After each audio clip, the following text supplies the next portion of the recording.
Have you ever wanted to learn how to spread the cards across a table like a professional magician, just like this? Well, you're in luck. In today's video, I will show you how to do what is known as a ribbon spread with a deck of cards on a table. Then, if you stick around to the end, I'm going to share with you a simple trick you can do after you've learned this new skill of spreading the cards in a ribbon spread. That's coming up right after this.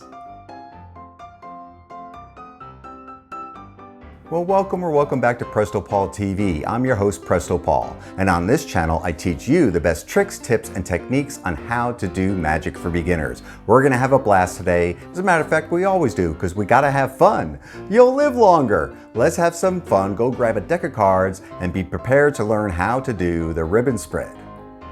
So hopefully you have a deck of cards in hand sitting down at a table to learn the ribbon spread. About the cards, what kind of cards should you use? Well, today use any cards that you happen to have lying around the house. I personally prefer bicycle decks, standard red and or blue decks, because people recognize these. I got these over here as a gift from the US Playing Card Company for a performance I did for them recently. And sometimes they're a little bit different looking, so some people aren't familiar with them. They might think they're a trick deck, but these are ordinary decks. They just look fancy. They have all kinds of different things. So bicycle decks are very good to use with, and you want to make sure your cards are as new as possible. When they are new, they'll be able to slide because there's that air cushion finish on a bicycle deck of cards that they're so well known for. I'll show you an old deck of mine. I've had this one for a while. You can see the difference in color between the new deck and the old deck. The old deck will still work. They just might clump together a little bit, which we'll talk about here in a second. So let's go down to the table and learn how to do the ribbon spread. All right, here we go. So you take the cards and you're going to hold them in your left hand if you're right-handed. If you're left-handed, just reverse this. And you're going to place it comfortably on the table at first so you can get used to this grip. It's called a mechanic's grip. You're going to drop the cards onto your hand and it'll naturally go right into the mechanic's grip just like that. So your thumb will be along the left side of the cards. Your index finger is going to be curled around the front, and your other three fingers support on the other side. That's just holding the cards naturally in your hand. You don't want to have a death grip on them. Then your right hand is going to get into the position that's called a biddle grip. So your thumb and middle finger will contact the thumb at the back, your middle finger at the top, right in the center, just like that. Your ring finger is going to place right next to there, and your pinky's just kind of hang out over here. He's not really doing a whole lot. He's just kind of hanging out. And then your index finger is probably the most important finger in this particular move, because you're going to be using this as a guide as you're spreading the cards across the table. If you push down too hard, you're going to get clumps over here or possibly over here. Too light, it's not going to work as well. You want to have an even distribution of weight. And as you go, what's going to happen is it's going to start curled, and as you get to the end, it's actually going to flatten out. So let me show you what I mean. So I have the cards in the biddle grip, just like this. Index fingers along here. You could have a slight bevel on there if you want to start. It's not necessary, but if that helps you, by all means do that. Place the cards down, and now you're just going to pull to the left, to the right with your index finger, and the cards are going to slide out underneath your finger. And if you look closely, you'll see my finger getting straighter until I come all the way to the end, just like that, with the ribbon spread all the way across the table. Let's do it again at a little bit faster speed so you can see how it works, just like that, and you get a nice even spread across the table.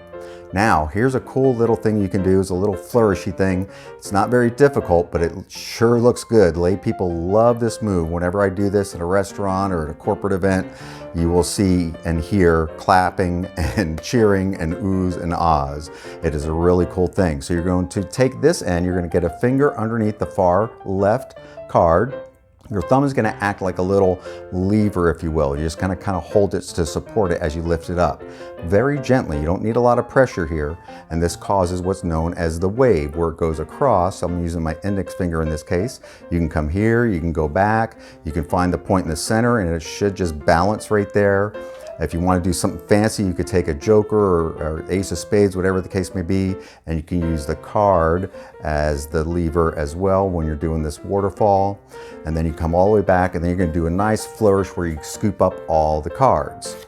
So when you do this once again, I want you to see this really good. You're just going to pull and just slowly straighten your index finger out as it comes across the table so it's completely flat at the end and you're spreading the cards just right towards the end.